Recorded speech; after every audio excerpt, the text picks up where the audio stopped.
O Mother Nui, stretch high above this valley. Your starry body is our glory.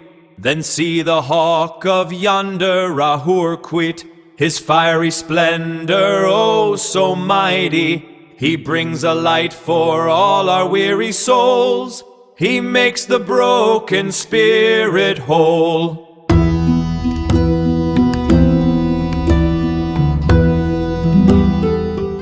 So when you hear the word pharaoh, you probably picture these towering gold monuments or absolute physical dominance. Right, armies marching across the desert, that kind of thing. Exactly. But today, we're doing a custom deep dive to flip that image entirely.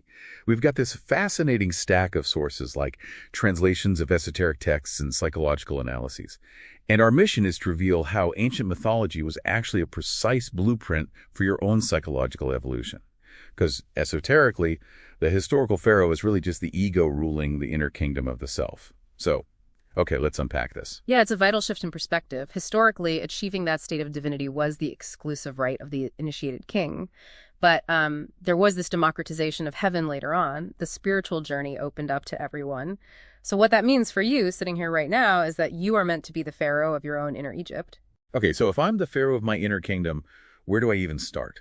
Because looking at these myths, it seems like building the soul kicks off with, well, a brutal murder. And here's where it gets really interesting. The myth of Osiris being cut into 14 pieces perfectly mirrors the 14 phases of the waning moon. It's like the ancients were mapping the inevitable natural cycles of human psychological fragmentation. They absolutely were. I mean, we all fall apart and experience those waning moon phases, right? And that brings us to the Trinity. You have Osiris, the fragmented soul, Isis, the healing mother, and Horus, the awakened consciousness. Isis gathers the pieces to heal him, but she only finds 13. Wait, yeah. The 14th piece, the physical means of reproduction, it gets swallowed by a fish. Why would they focus on losing that specific piece? Well, what's fascinating here is that it signifies a shamanic immaculate conception. By missing that physical piece, the myth is telling us that birthing your higher self, your inner Horus, requires letting go of material drives. It requires a purely spiritual essence, not, physical reproduction. Oh, wow. Okay, that makes sense conceptually. So I let go of material obsession and birth my inner Horus. But, I still have to pay rent. I still get angry in traffic.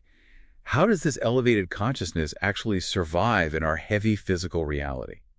That brings us to the crocodile god, Sobek, right? He's a reptilian brain. Is the spiritual goal to just kill off our inner crocodile so the falcon can fly free? No, definitely don't try to destroy the ego.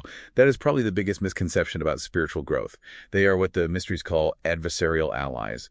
Sobek isn't evil at all. He digests density in the dungeons of the mind. Adversarial allies. Digesting density. Okay, I love that, but how does that actually play out in practice?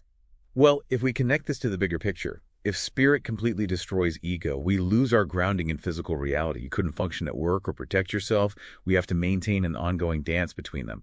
They even physically embodied this balance at the double temple of Kam-Ombo, where both the crocodile and the falcon are worshipped side by side. Ah, I see. So what does this all mean? I guess it means the ego is not a toxic enemy to destroy, but just a shadow to observe, understand, and forgive. Mm-hmm. And once you stop going to war with it, the ego stops acting like a tyrant and actually becomes a stable throne for Horus. Precisely. And this raises an important question to leave you with. If the shamanic path utilizes the 4 elemental forces, water, earth, fire, and air, to cast a spell of consciousness over the material world, how might you use your own daily hieroglyphic thinking to literally imagine your ideal reality into existence?